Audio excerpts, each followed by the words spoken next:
So here's the big question.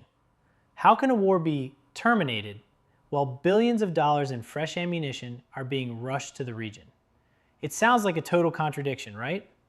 Well, basically, what we're seeing is a high-stakes mix of legal maneuvering and some very serious military preparation.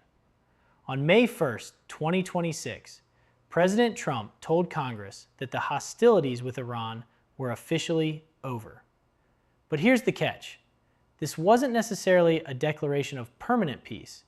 It was a strategic move to beat a 60-day deadline set by the 1973 War Powers Resolution, which requires a president to get approval from Congress to keep a war going. By saying the war has terminated because of the April ceasefire, the administration is basically trying to reset the clock so they can keep making moves without waiting for a green light from lawmakers. Hello and welcome. I am Rick Orban. And you have started watching The Truth Global. Now this is where it gets really interesting. While the paperwork says the war is over, the US is actually rearming at a massive scale. Just as that May 1 deadline hit, the Trump administration bypassed Congress to push through a staggering $9 billion weapons deal for Israel and other Middle Eastern allies. This includes 10,000 laser-guided rocket kits for Israel to turn regular rockets into precision weapons. Why the rush? Well, the US realized its infinite supply of ammo wasn't so infinite after all. A report from the Center for Strategic and International Studies, CSIS, found that the US might have already burned through more than half of its pre-war inventory of key munitions, like Tomahawk missiles. It could take 1 to 2 years just to scale production back up. So this pause is a critical window for the US to refill its magazines. But it's not just about refilling old stocks. It's about preparing for a much harder hit if things kick off again. US Central Command has actually requested to deploy the Dark Eagle hypersonic missile system in the Middle East for the first time ever. This thing is a beast.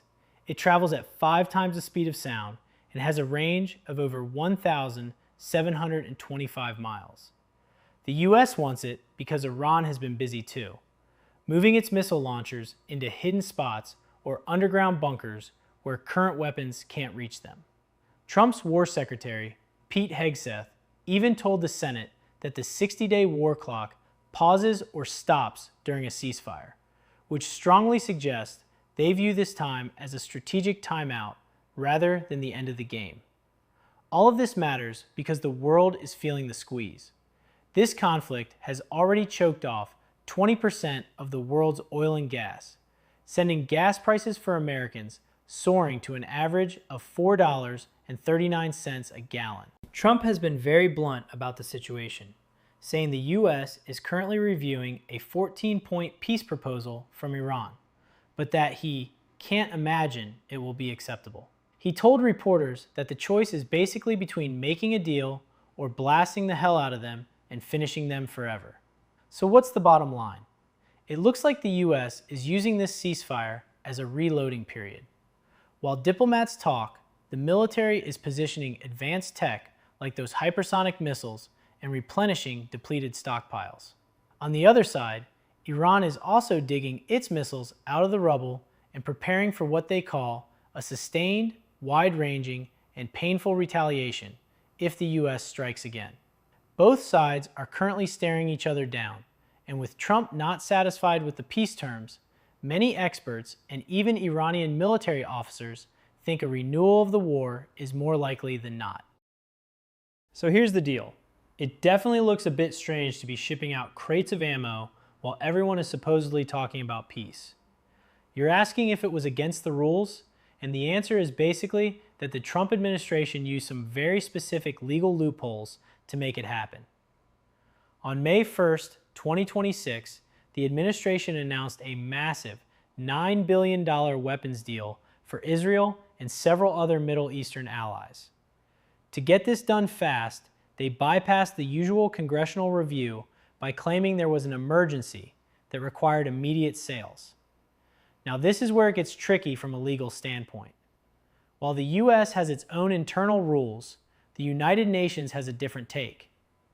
UN human rights experts have warned that sending weapons or ammunition to Israel could actually violate international law. They pointed to the Geneva Conventions and argued that if there's a clear risk these weapons will be used in ways that violate international humanitarian law, then countries are supposed to stop the transfers. So, while the US followed its own emergency procedures to skip over Congress, they are definitely facing some heat on the global stage for potentially breaking international rules. Here's a quick breakdown of what was actually in that $9 billion shopping list. Israel, 10,000 advanced precision kill weapon systems, which turn regular rockets into laser-guided ones, for about $992 million. Qatar and UAE, they bought those same precision rocket kits for the same price. Kuwait spent $2.5 billion on an advanced missile defense system. Qatar, again, grabbed 500 Patriot missiles for a whopping $4.01 billion to refill their stocks after Iranian drone and missile attacks. So why do this during a ceasefire? Basically, the US and its allies are using this pause to refill their magazines. A report from the Center for Strategic and International Studies, CSIS, found that the US had already burned through more than half of its pre-war inventory of key missiles like the Tomahawk. Because it can take 1 to 2 years for factories to scale up production, the administration is rushing these deals through now to make sure their allies aren't caught with empty launchers if the fighting starts again. Naturally, Iran is not happy about this. They've called the US pirates and accused them of violating the spirit of the ceasefire by continuing the naval blockade and these arms deals. While President Trump told Congress that hostilities were officially terminated to beat a 60-day legal deadline for war authorization, the reality on the ground looks a lot more like a reloading period than a final end to the conflict. Right now, it's a high-stakes waiting game where both sides are prepping for the worst while claiming they want the best. So here's a wild thought. How do you plan a massive attack when your own experts are warning that you're running out of the very missiles you need to win? It sounds like a total bluff, but there's actually a very specific strategy unfolding behind the scenes. While President Trump has been publicly projecting total confidence, even saying the US has a virtually unlimited supply of ammo, the reality on the ground is a lot more complicated. Basically, the US is currently caught between wanting to look strong and realizing that its magazines are starting to look a little thin after weeks of heavy bombing. Now here's where it gets interesting. The US isn't just planning to fire more of the same stuff. They are looking at a quality over quantity strategy. Since the war kicked off on February 28, 2026, the US has burned through more than half of its pre-war inventory for at least 4 key types of munitions, including the famous Tomahawk missiles. These aren't things you can just order on Amazon. They are what the Pentagon calls exquisite weaponry. Highly advanced, incredibly expensive, and very slow to build. In fact, experts say it could take 1 to 4 years just to get back to the levels the US had before this conflict started. Because of this, any potential new attack on Iran likely won't be a long, drawn-out campaign. Instead, Trump is being briefed on short and powerful strike plans that aim to hit Iran's most critical infrastructure and nuclear sites all at once to finish them quickly. To make this fast and furious strategy work, the US is trying to bring some brand new technology to the battlefield. US Central Command has actually requested to deploy the Dark Eagle hypersonic missile system for the first time ever.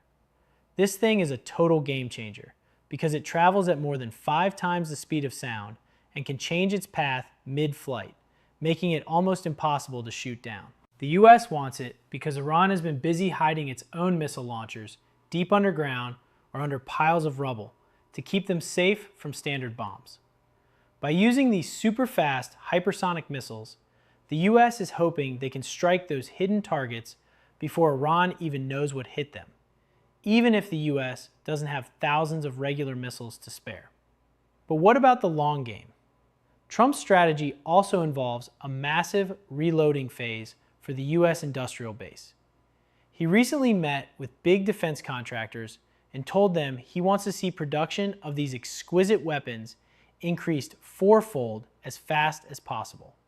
At the same time, the administration is bypassing Congress to push through about $9 billion in weapons deals for allies like Israel, Qatar, and the UAE. This includes 10,000 laser-guided rocket kits for Israel and 500 Patriot missiles for Qatar. It's basically a massive effort to refill the shelves while the ceasefire is still in place. So, what is the bottom line on Trump's strategy? It seems to be a two-track plan. Use the current terminated status of the war to reset the legal 60-day clock so he doesn't have to ask Congress for permission to keep fighting, all while preparing for a potential lightning strike using high-tech missiles like the Dark Eagle. Trump has been very clear that he's not satisfied with Iran's peace offers and has warned that if they misbehave, the U.S. is ready to blast the hell out of them. He's gambling that the threat of these high-tech strikes will force Iran to give in to his demands before the U.S. actually runs out of its most important weapons. So if you think things are finally calming down between the U.S. and Iran, think again, because behind the scenes, both sides are basically just holding their breath. While the ceasefire has been in place since early April, Iran is far from taking a nap. In fact, they've been caught using this peaceful window to dig their missile launchers and drones out from under the rubble left by U.S. and Israeli airstrikes. It's a pretty intense scene. Satellite imagery even showed them clearing debris from base entrances just to get their weapons back online in case the fighting starts up again. On top of that, they've activated their air defenses and are warning that any new attack will be met with a sustained, wide-ranging, and painful retaliation. Their military commander, Major General Amir Hatami, recently made it clear that the army is standing firm and is more prepared than ever to handle any hostility. Now, this is where it gets really interesting. Iran's new supreme leader, Mujtaba Khamenei, is drawing a very hard line in the sand. He's been putting out statements saying that the future of the Gulf has to be without U.S. presence entirely. Basically, Iran is trying to set up a brand new legal and management framework for the Strait of Hormuz, where they are the ones calling the shots. They've even started working on laws to collect tolls from ships passing through, with 30% of that money going straight into their military infrastructure. They view controlling the strait as an Iranian right and a core pillar of their regional strategy, even suggesting that managing the waterway is actually more important than having nuclear weapons. When it comes to their exquisite weapons and nuclear program, Iran is being totally inflexible. Their foreign ministry spokesperson recently used a pretty powerful metaphor, saying their uranium is as sacred as our soil, and that they will never agree to transfer or dilute their enriched uranium stockpiles. They've officially told mediators that the nuclear file is closed for now, and that their defense capabilities, specifically their missile program, are absolutely not open for negotiation.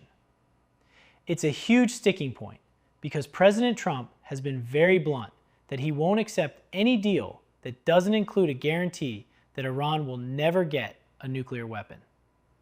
So what exactly was in that new 14-point proposal that everyone is talking about? Well, a few days ago, on April 30th, Iran sent a revised plan through Pakistani mediators that actually showed a little bit of flexibility compared to their old demands. In the past, Iran was stubbornly demanding that the U.S. lift its naval blockade before they would even sit down to talk. But in this new version, they offered a phased approach, where they would start talking about reopening the Strait of Hormuz at the exact same time the U.S. begins unwinding its blockade.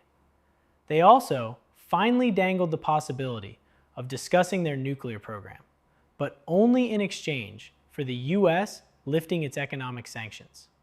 They even suggested holding these face-to-face talks in Pakistan to get things moving. But even with those compromises, President Trump isn't buying it yet.